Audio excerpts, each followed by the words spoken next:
Assalamualaikum warahmatullahi wabarakatuh. Adik-adik mahasiswa yang saya banggakan, kita bertemu kembali di mata kuliah Pendidikan Kewarganegaraan.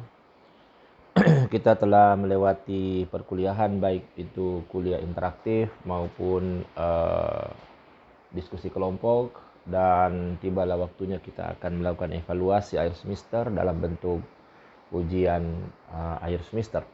Namun sebelumnya saya akan menyampaikan penjelasan-penjelasan khusus mengenai kemungkinan soal ujian akhir semester. Mudah-mudahan itu bisa membantu adik-adik mahasiswa untuk belajar dengan baik. Baik, di materi identitas nasional ini belum naik di ujian akhir semester, tengah semester ini kelihatannya ya. Jadi kalau kita bicara identitas nasional,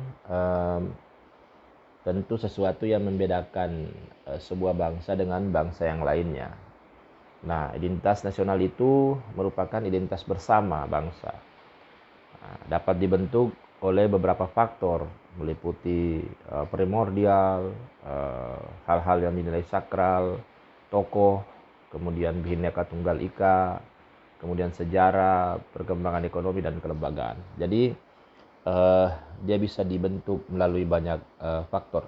Nah, kalau bicara identitas nasional Indonesia, itu menunjukkan pada identitas-identitas yang sifat nasional. Dia bersifat buatan. Kenapa buatan? Karena dia dibentuk dan disepakati. Ya, bersifat sekunder. Nah, walaupun dia sekunder, tapi dia sangat urgen, sangat penting, sangat fundamental dalam hidup bernegara. Nah, kenapa disebut sekunder? Karena telah ada identitas primer sebelumnya, ada identitas kesukubangsaan. Tentu kalau bicara Indonesia kan dari dulu negara ini merupakan negara kepulauan berciri Nusantara. Kemudian dari dulu bangsa ini sudah ada yang mendiami Sabang sampai Merauke itu, berupa suku-suku bangsa yang tentu memiliki budayanya masing-masing ya. Nah, kalau kita bicara identitas bentuknya, yang sekunder yang buatan tadi adalah identitas fundamen dan identitas instrumen. Sementara identitas alamnya itu ya identitas yang sudah ada sebelumnya ya. Nah, kalau bicara identitas fundamental, tentu kita melihat Pancasila sebagai identitas fundamental. Kenapa? Karena dia merupakan dasar negara. Pancasila itu merupakan ideologi nasional, merupakan sumber dari segala sumber hukum negara. Nah, inilah yang menjadi landasan bagi hidup bernegara. Kenapa? Karena di Pancasila itu tidak ada label agama tertentu, tidak ada label suku tertentu. Tapi ya itu semua untuk bangsa Indonesia. Ya, perbedaan-perbedaan itu diharapkan menjadi tunggal ika, ya, menjadi bersatu. Kemudian karena Pancasila itu merupakan values, nilai, maka dia harus diterjemahkan dalam bentuk norm, dalam bentuk aturan. Ya. Nah, aturan tertinggi di Indonesia itu, hukum tertinggi di Indonesia itu adalah Undang-Undang Dasar 1945 yang memberi landasan bagi lahirnya tertib hukum di Indonesia. Ya. Sehingga kemudian ada namanya TAP MPR dan seterusnya. Nanti kita bahas tersendiri itu. Nah, kemudian, ini adalah identitas alamnya. Ini sudah ada sebelumnya. Ini adalah identitas primer bangsa Indonesia. Kita negara kepulauan berciri Nusantara, kita negara yang sangat majemuk, ya, agamanya, budayanya, bahasa, dan seterusnya. Nah, ini tentu harus diramu dengan baik oleh pemerintah kita sehingga kita bisa mencapai tujuan dan cita-cita nasional kita. Nah, di materi kedua ada integrasi nasional. Nah, ini integrasi tentu berbeda dengan disintegrasi. Integrasi itu persatuan, sementara disintegrasi itu perpecahan atau terpisah-pisah. Kalau integrasi berarti menyatu, ya. Nah, apa yang disebut dengan integrasi nasional? Kalau kita bicara integrasi nasional kan dua kata ini. Ada integrasi, ada kata nasional. Nah, integrasi itu memberi tempat dalam suatu keseluruhan. Jadi menjadi tempat bagi perbedaan-perbedaan. Jadi saya Bugis tidak merasa tidak nyaman kalau berada di tempat di mana di situ ada suku Jawa, ada suku Batak dan seterusnya, tapi saya nyaman di situ. Kenapa? Karena saya menjadi bagian dari keseluruhan. Saya Islam, saya tidak perlu merasa risih kalau di situ banyak Hindu, banyak Kristen. Kenapa? Karena saya menjadi bagian dari kehidupan bersama. Walaupun tentu masing-masing agama itu memiliki ritualnya masing-masing, memiliki prosesi beribadahnya masing-masing, dan itu tidak bisa diganggu, masing-masing menjalankannya. Tapi kemudian dalam hidup berbangsa dan bernegara kita menjadi satu bagian sebagai sesama bangsa Indonesia. Nah, nasional ini kan bangsa ya, persekutuan hidup manusia. Negara kan organisasi kekuasaan ya. Sementara bangsa itu masyarakatnya, rakyatnya ya, warga negaranya. Nah, sehingga kalau kita bicara integrasi nasional, berarti ada kesadaran identitas bersama di antara warga negara. Jadi ada kesadaran, ada di alam bawah sadar kita bahwa walaupun kita Bugis, kita Indonesia. Kita Papua, kita Indonesia. Kita Dayak, tapi kita Indonesia. Iya, ada kesadaran identitas bersama ya. Nah, ini berarti bahwa meskipun memiliki kasta yang berbeda, agama, daerah, berbicara dengan bahasa yang berbeda, kita mengakui kenyataan bahwa kita semua adalah satu. Nah, integrasi ini sangat penting dalam membangun suatu bangsa yang kuat dan makmur. Jadi sangat penting untuk membangun suatu bangsa yang kuat dan makmur. Jadi kalau tidak ada identitas yang terintegrasi, maka itulah yang melahirkan Yugoslavia terpisah-pisah ya. Karena apa? Ya ada keinginan mendominasi yang minoritas dan seterusnya sehingga terjadi perlawanan, terjadi konflik. Nah, integrasi nasional itu tentu sesuatu yang diharapkan untuk mempersatukan bagian-bagian atau unsur-unsur yang terpisah dari masyarakat menjadi satu kesatuan yang lebih bulat, menjadi sebuah nation ya, menjadi sebuah bangsa. Bangsa Indonesia mana sih itu bangsa Indonesia? Kan ada di situ Papua, ada Bugis, Makassar, Mandar, Toraja dan seluruh. Ada kurang lebih 1000-an suku bangsa di Indonesia, ya. Budayanya kan luar biasa, bahasanya kurang lebih 700-an ya. Itu kan sebuah gambaran bhinneka. Kemudian selanjutnya adalah sistem konstitusi. Nah, materi sistem konstitusi ini ya tentu kalau kita bicara konstitusi, apa sih itu fungsinya konstitusi? Nah, konstitusi itu punya fungsi tentu diharapkan bisa menjadi landasan konstitusional dalam hidup berbangsa dan bernegara, bisa mengatur ketatanegaraan dalam sebuah negara. Jadi dalam konstitusi itu bisa menjadi instrumen pengalih kewenangan, karena yang berdaulat itu kan rakyat. Bagaimana kedaulatan itu dilaksanakan menurut Undang-Undang Dasar. Undang-Undang Dasar itulah konstitusi kita di Indonesia. Kemudian melegitimasi kekuasaan. Bagaimana kemudian lahir seorang presiden, seorang anggota-anggota DPR, DPRD, DPD. Itu semua kan melalui sebuah proses dan tahapan yang diatur dalam konstitusi. Sehingga itulah yang melegitimasi keberadaannya lembaga-lembaga itu berikut organ-organnya dan kewenangan-kewenangan yang dimilikinya. Tapi ingat, konstitusi juga memberi pembatasan. Dibatasi kekuasaan itu. Tidak boleh absolut kekuasaan itu. Harus ada pembagian kekuasaan, harus ada keseimbangan kekuasaan, ya, harus ada check and balance. Nah, kemudian konstitusi juga mengawasi kekuasaan. Jadi ada saling mengawasi. Jadi setelah kemudian dibatasi ya diawasi. Misalnya penggunaan keuangan negara, ada BPK yang melakukan pengawasan, ada juga DPR mempunyai fungsi pengawasan. Jadi itu semua diatur dalam konstitusi, ya. Sehingga konstitusi itu ya mulai dari mengalihkan kewenangan, melegitimasi kekuasaan, membatasi dan mengawasi kekuasaan. Nah, jadi ini seperti yang saya katakan tadi ya, ada landasan konstitusionalisme. Ya, baik itu konstitusi dalam arti luas maupun dalam arti sempit. Tapi yang kita pahami hari ini, yang kita bahas hari ini adalah konstitusi dalam arti sempit. Ya, konstitusi itu tertulis piagam dasar, hukum dasar, undang-undang dasar ya. Kemudian memberi suatu kerangka dasar hukum bagi perubahan. Jadi kalau masyarakat itu mau dirubah, tentu harus ada landasan legitimasinya ya. Apa itu? Ya konstitusi. Misalnya kita mau punya tujuan negara mencerdaskan kehidupan bangsa, maka di konstitusi kita di pasal-pasal undang-undang dasar itu ada diatur mengenai pendidikan. Bahwa pendidikan itu adalah haknya setiap warga negara. Nah, bukan hanya hak, tapi setiap warga negara itu wajib mengikuti pendidikan dasar ya.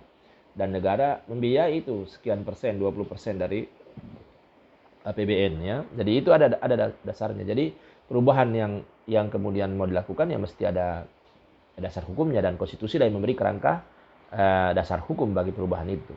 Kemudian selanjutnya dijadikan landasan penyelenggaraan negara. Jadi bagaimana negara menjalankan. Siapa yang punya kekuasaan pemerintahan? Ya presiden. Siapa yang punya kekuasaan membentuk undang-undang? DPR.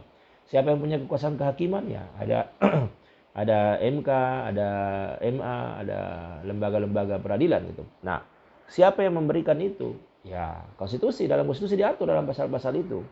Jadi bagaimana negara dijalankan? Ya, tentu diatur dalam konstitusi. Kemudian selanjutnya menjamin hak-hak asasi warga negara. Jadi dalam konstitusi itu ada hak-hak.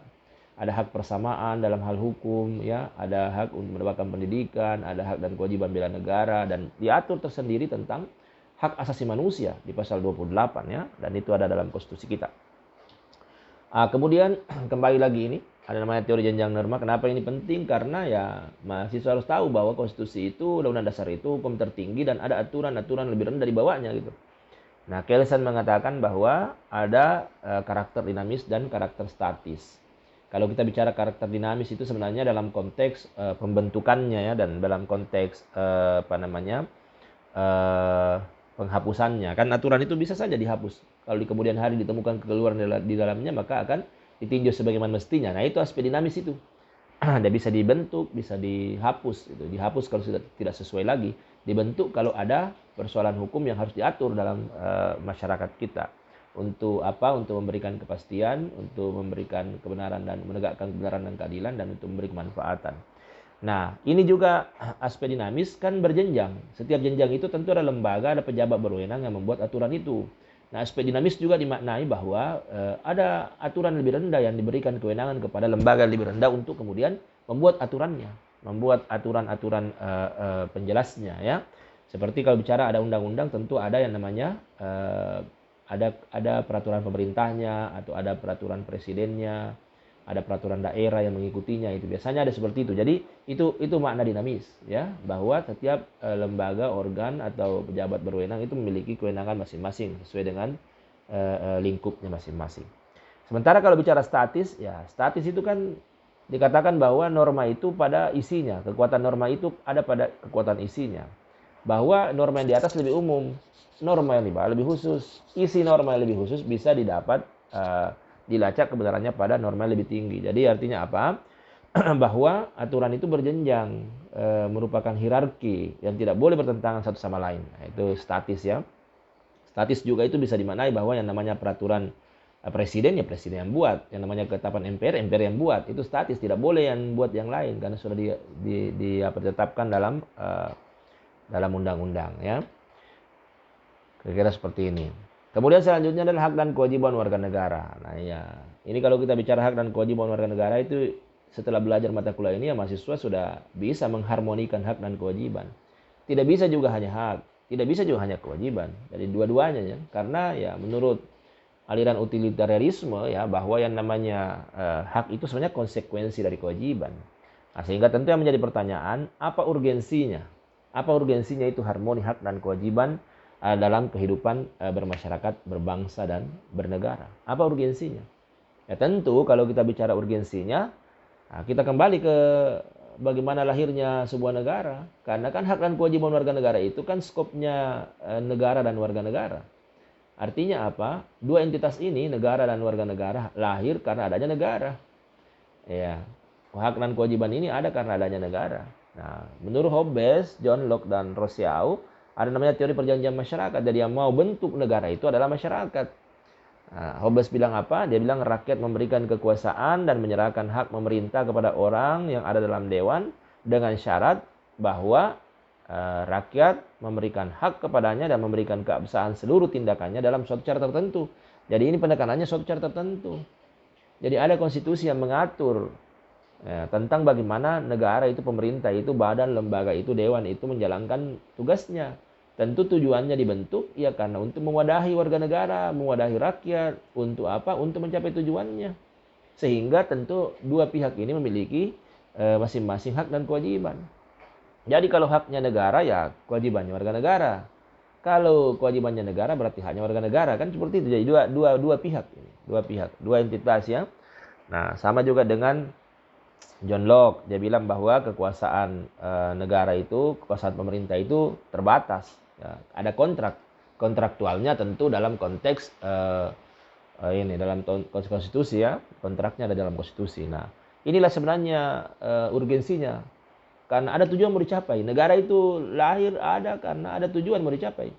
Ada cita-cita negara kita di pembukaan ya. Nah, bagaimana mencapai itu ya? Pemerintah menjadi fasilitatornya. Pemerintahlah kemudian yang bisa membawa negara bangsa itu kepada tujuan dan cita-citanya. Tapi tidak mungkin ini pemerintah bisa mencapai itu kalau tidak ada support dari warga negara, dari rakyat. Makanya perlu ada harmoni hak dan kewajiban.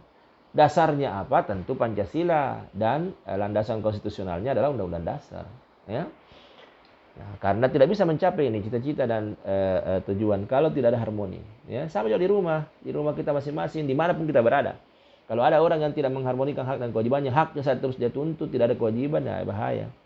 Sementara kalau ada orang kewajiban saya dilaksanakan terus tidak ada hak, itu juga bahaya karena itu sama dengan eksploitasi, itu sama dengan pelanggaran HAM gitu ya. Jadi penggunaan tenaga manusia tanpa apa ya, tanpa upah, tanpa imbalan itu juga sesuatu yang melanggar. Nah, selanjutnya demokrasi. Nah, kita langsung saja masuk. Demokrasi Indonesia itu yang mana sih? Nah, jelaslah bahwa kedaulatan itu berada di tangan rakyat dan dilaksanakan menurut Undang-Undang Dasar. Itulah demokrasi Indonesia. Nah, kalau bicara Pancasila, kan mulai dari sila pertama sampai sila kelima, sila keempat, itu ada demokrasi Indonesia. Ada di situ permusyawaratan perwakilan. Untuk apa permusyawaratan perwakilan itu? Untuk mewujudkan keadilan sosial. Tujuan demokrasi itu, demokrasi Indonesia itu adalah keadilan sosial. Apa yang mendasarinya ya? Nilai ketuhanan, nilai kemanusiaan yang dalam beradab, nilai persatuan Indonesia. Itu menjadi dasarnya. Karena begitulah cara membaca Pancasila menurut Notonegoro. Sila yang paling atas itu mendasari yang lebih rendah. Dan sila setelahnya didasari oleh sila yang di atasnya. Dan menjadi tujuan dari sila sebelumnya. Nah, jadi kalau kita bicara dasar ideologinya kan demokrasi Indonesia itu demokrasi Pancasila. Nah, demokrasi Pancasila dalam arti luas itu kedaulatan rakyat lah. Dalam arti sempit, hikmat kebijaksanaan dalam permusyawaratan perwakilan. Nah, kalau sekarang ada fenomena demokrasi langsung, demokrasi liberal di Indonesia, silakan Anda menilai itu. Nah, tentu akan ada dampak pasti yang terjadi. Kenapa? Karena tidak sesuai dengan hakikat dari sila Pancasila itu. Ya, ada adu kekuatan dan seterusnya, ada adu banyak, ya, sehingga kemudian minoritas menjadi selalu berada pada posisi inferior, ya. Kemudian kalau bicara demokrasi Indonesia juga kita bicara tentang demokrasi konstitusional. Kenapa ya? Karena ada pembatasan. Ada pembatasan. Jadi demokrasi kita tetap ada pembatasan. Jadi ya dalam kerangka hak dan kewajiban juga, dalam kerangka ketaatan hukum begitu ya. Nah, di sini kan dikatakan bahwa negara RI itu berkedaulatan rakyat berdasar kepada sila-sila Pancasila. Ya.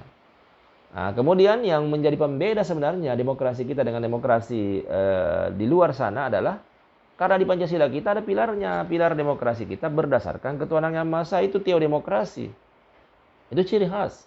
Di negara lain kan tidak ada. Jadi demokrasinya ya siapa yang lebih banyak itu yang menang, siapa yang lebih bermodal itu yang menang, dan siapa yang dan macam-macam lah. Tapi kalau di Indonesia harusnya seperti ini. Jadi demokrasi universal itu cenderung bernuansa sekuler. Sementara demokrasi kita adalah demokrasi yang berketuhanan yang maha esa. Karena dasarnya sila pertama. Sila pertama itu mendasari sila kedua, 3, 4, dan 5. Kemudian selanjutnya kita bicara mengenai negara hukum. Rule of law ya. Jadi bicara negara hukum, apa itu kekuasaan kehakiman? Nah, tentu kalau kita bicara kekuasaan kehakiman itu adalah kekuasaan yang merdeka untuk menyelenggarakan peradilan guna menegakkan hukum dan keadilan. Nah, siapa yang melakukan itu? Ya Mahkamah Agung dan badan peradilan yang ada di bawahnya dan oleh Mahkamah Konstitusi.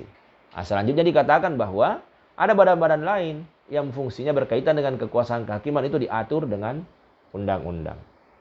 Nah, kemudian kalau kita bicara fungsi hukum ini juga sudah ada di tengah semester, tapi di tengah semester kita bicara mengenai social control. Nah, sekarang kita bicara mengenai social engineering. Jadi salah satu fungsi hukum itu adalah a tool of social engineering. Nah, a tool of social engineering itu ya bagaimana kemudian hukum itu bisa mengarahkan untuk merubah pola-pola tertentu dalam suatu masyarakat. Bagaimana juga mengokohkan suatu kebiasaan menjadi sesuatu yang lebih diyakini dan ditaati, ya.